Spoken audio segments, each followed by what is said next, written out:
Good morning. I am here today with the lovely Miss Nora, one of my favorite people in the world. We've known each other for 2 years now, I think it is.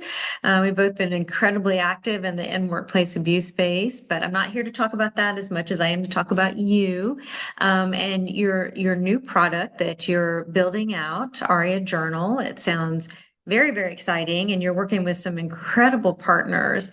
So I'm hoping to just spotlight you for a second and let you tell us a little bit about this new venture of yours. Yeah, thanks for the opportunity. It's really exciting to be able to talk about it. It's starting to be real and come into the world. I feel like I'm giving birth.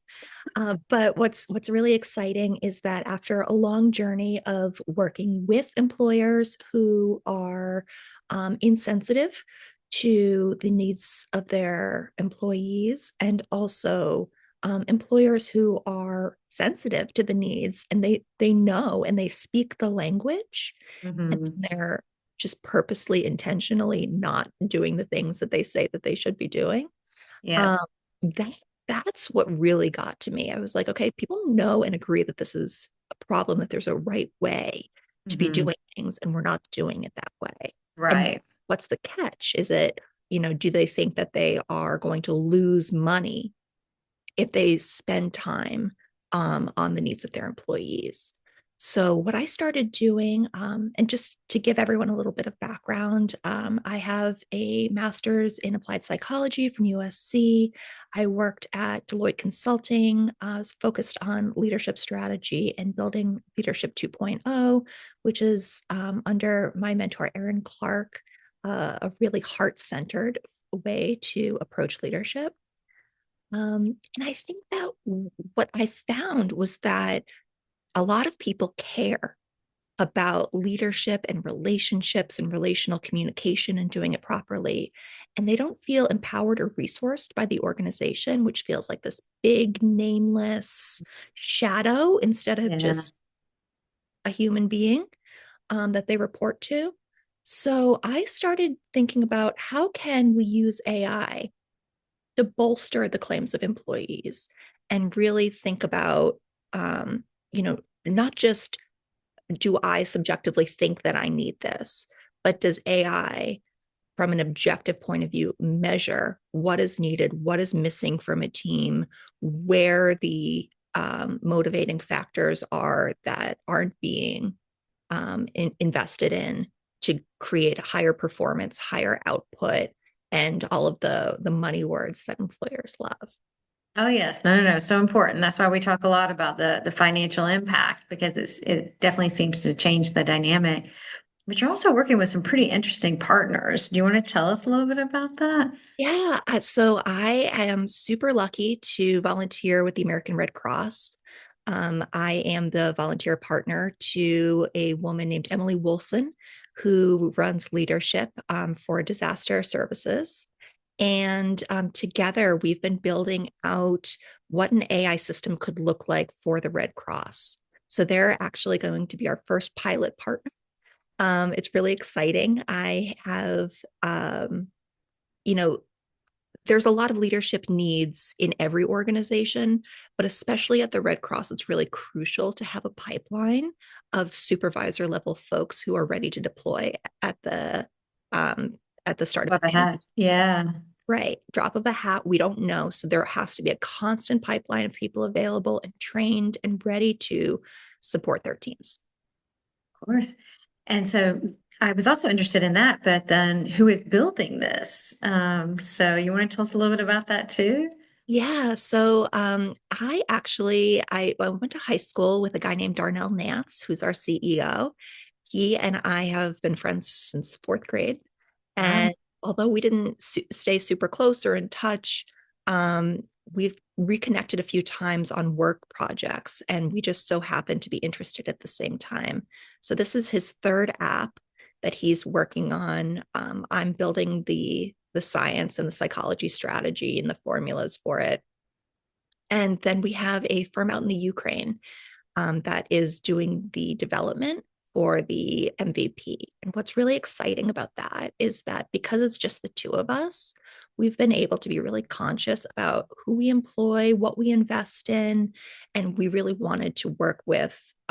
Yes, we can't afford to work with American engineers right now, but we wanted to be really thoughtful about where we were investing our money and the teams that we were working with. So we're really excited to be working with the Ukrainian team.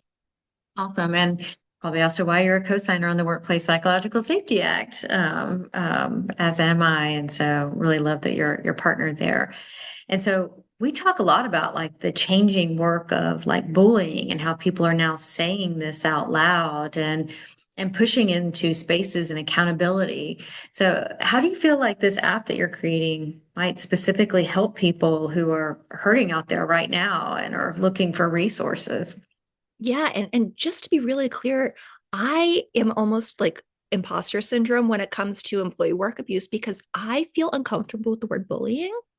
I feel like it's something that is subjective. We can't measure it. I get It's that. yeah, Yeah, and the harm isn't being measured. It's not the same in all cases. So I actually I feel a little uncomfortable with the word bullying, but I do feel really good about measuring psychological harm. And good. Okay. there's a woman named Dr. Jennifer Frazier who Yes. has Yeah. spoken for End Workplace Abuse. And she actually has an amazing book called The Bullied Brain about how we can quantitatively, physically see symptoms of bullying, psychological harm. One of my favorite things she talks about is betrayal trauma and how Yes. that impacts the body and is actually like a doctor's note, medical, physical situation. I'm thrilled about that too. I know Whistleblowers of America are also coming up with almost like a trauma index, like where they're specializing in retaliation that comes from whistleblowing, and it's now being admitted into court. And so Wow. it's helping people establish damages. So that work is so, so critically important. And I get you as a researcher want to be able to measure it. But I actually do love the word bullying. I Yeah. actually love that it's in Jen's title, in part for me, just because in HR, I hear Yeah. people say, oh, that was incivility.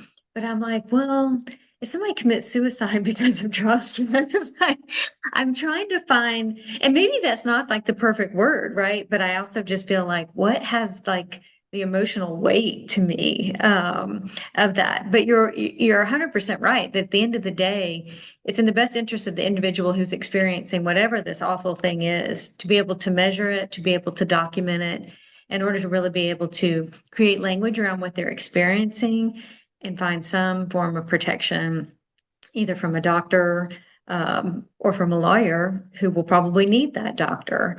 I know you have some thoughts on that too. What do you recommend for folks that are, going through something like this now? Like you're going to be creating this wonderful app that's hopefully going to prevent a lot of things at the work site. But what about folks that are waiting? What is like Nora's best advice from the awful lived experience that I know you and I share? That you Yeah. I feel like people don't come into this work without having been bullied or right. psychologically harmed Yeah, nobody's themselves. just curious. Yeah. Like they have a horrible scar. And It's like we find each other because we're like, someone else has to validate what I just went. yes. And I think it makes you like an evangelical. Like when you go through something this intense, you're like, I don't want anyone else to have to go through that. We need to talk Absolutely. about it. Yeah. Absolutely. And I think what's really interesting about this work is that, the stories that we hear over and over again are the exact same. Yep. It's like the bullies follow the playbook, right? Yes. And so there's, a situation where maybe it's not a culture fit, or maybe someone is, threatened by someone else's demeanor or um, uh, truth telling Mhm. or wanting to do things differently, right? And we get negative responses to that where the manager or the person with power says, I want to shut this down. I don't feel safe, right? Mhm. And it's a almost emotional reaction on their part. Agreed. Yeah. And then what happens is the other person, especially someone who may have be on the spectrum or take things more literally, they're being told that innovation is a quality to develop. They're being told that empathy is really important. So then they go and report it and they say, hey, I was just doing what I was told to do. And this person's not being empathetic, or they're being judgmental instead of curious. And all of the Yeah. things that were taught by HR aren't okay. Right. And when they report it to HR, they're told that they're a problem, Yep. that they're now a liability. And HR's job actually isn't to support the employees, but to de-risk the organization. And Another so, word that I like a lot, de-risk, because you're absolutely right. And that's so important, I think, for people to understand those words and that language, because in the absence of that, that silence, it empowers so much terrible stuff. But yeah. yeah, and good people who work for the organization feel like it is their job to shut down risk rather than support human beings. And that's where it gets really tricky, because it becomes sort of like an interpretation issue of role and responsibility and morals and values, where there actually is, a big divide. And good people have families at home that they want to feed and house, and so they say, I'm going to keep my mouth shut so I keep my job. It's So more. sweet. I actually have a much harsher view because I've been in that spot. And Yeah. I also have, a very expensive teenager. And and you are right. But to me, fear is what I spend a lot of time talking about. And and when you describe HR, I think you are unfortunately describing like 99% of how HR shops function, Yeah. which I think is unfortunate, and it's long overdue time for change. I think HR has a bad reputation. I think we've earned it. And for me, I think that there's so much information and data out there that says this is life-threatening stuff, either through suicide, through cancer, financial ruin, divorces, all these horrible, horrible things we know are happening. So to me, it almost becomes a situation where you have a police officer who knows someone is going to be really, really harmed emotionally, physically, financially, every way possible, but then says, oh, I don't want to engage with this bad situation or bad person because I could get hurt. Yeah. And so, as a profession, I think we really need that call to action, almost the way attorneys kind of went. I think it was like 150 years ago or so, where they decided we needed to become professional. We need to have our own ethics standards. Like there need to be a process that is outside of an organization that will hold them accountable so that they can speak up for both the employee and the company. And I'm Yeah, also hopeful. I reached out to an ethics team because Mhm. I thought an ethics investigation meant an ethics investigation. Yeah, I know. I've done that too. It didn't go well. It didn't Yeah. go well because they Yeah. just wanted to find out if I had any evidence that Mhm. could be used against them in court. They didn't want to fix the problem. They just wanted to Assess ascertain how big of liability. a threat I am. Yes. Yeah. I Yeah. know.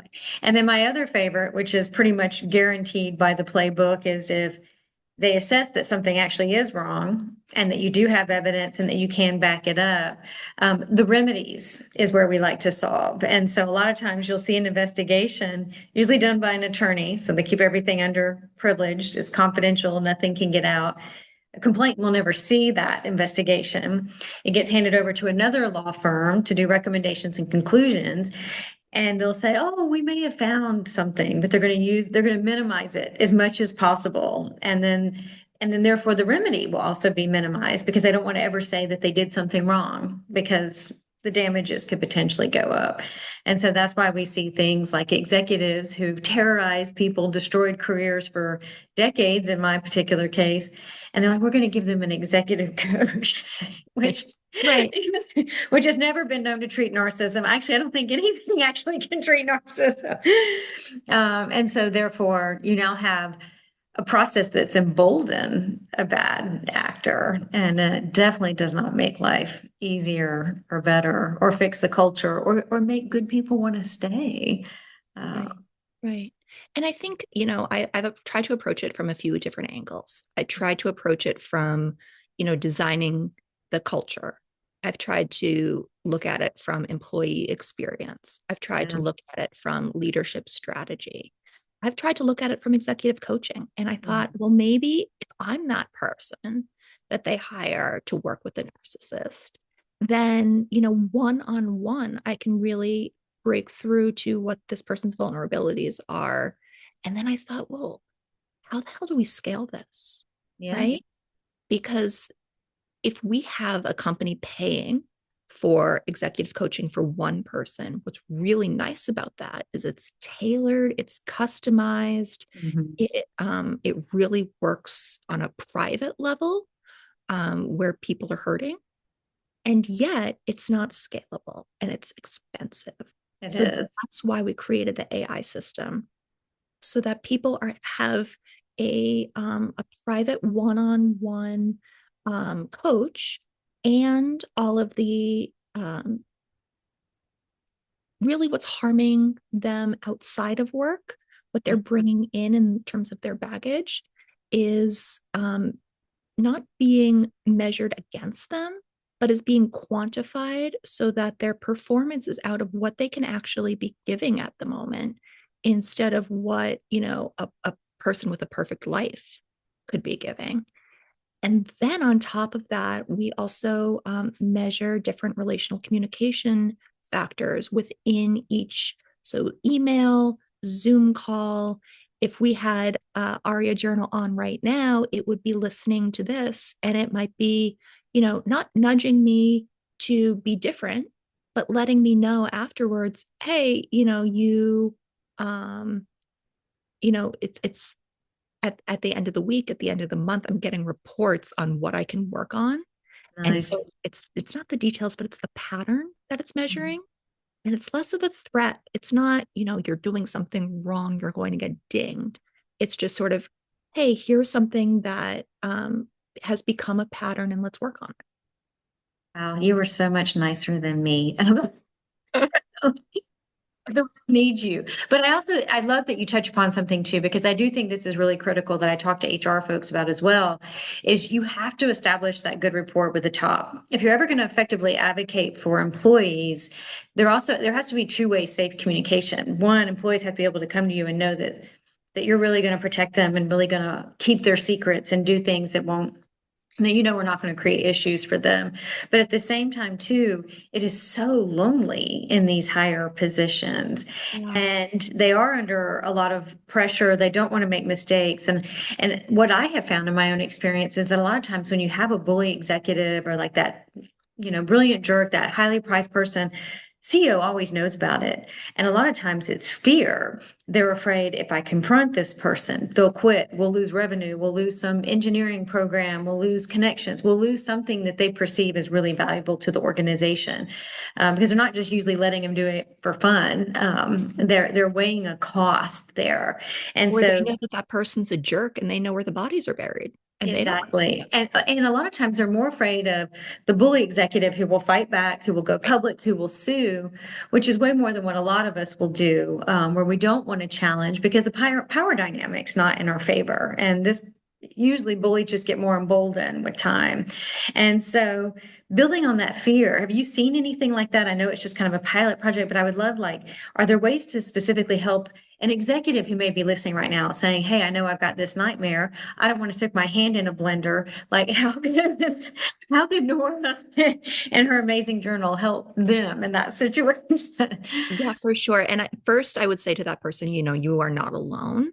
I have Mhm. worked with Fortune 500, Fortune 100 executives, and um, there are many people, including men, who come home and they cry themselves to sleep because they are under so much pressure and stress. They feel like they're breaking. And burnout statistics show that leaders are burning out faster and more often than employees, right? So I do think that one of the things that we didn't touch on that we should is that, this software is also designed to assist leaders, not just prevent bad leaders or catch them or whatever it is. It's designed to help people be managers, because right now, for the sake of efficiency, we have decided that people should have a full-time job and be a full-time coach and be a therapist. And, And then train one. Yeah. yeah, they're not equipped for all of these different roles, and they're not able to perform all of the roles. And all of a sudden we're supposed to, have be each other's, you know, in terms of family, we're taking on new and bigger and greater roles. When I was growing up, kids were just left to themselves. And now Yeah. you have to be with your kid all the Yeah, time. I know. You have to watch them or you get in trouble. I was the same. I was a latchkey kid. I'm like, it would, yeah, my parents would be in jail now by these standards. Yeah. Exactly. So, we're not factoring in that these parents are being asked to do more at the same time that they're being asked to manage more, and not just be a manager but be a leader, and also, provide value to the organization in their original role. And yeah, and also be innovative and be a Yeah. leader but also be a data scientist. And there's just too much pressure, but also ask on our people of all levels right now. Yeah, 100%, 100%. What gives you the most hope for the future? Mm. Um, Two things. One is I have a 23-year-old stepdaughter who um she dropped out of college, and she was really not sure what she wanted to do. She just knew that all of the pressure on her didn't feel good. And she had a lot of stress around living up to people's expectations. And seeing her at 23 really maturely have that sort of midlife crisis that the rest of us are having now, Yeah.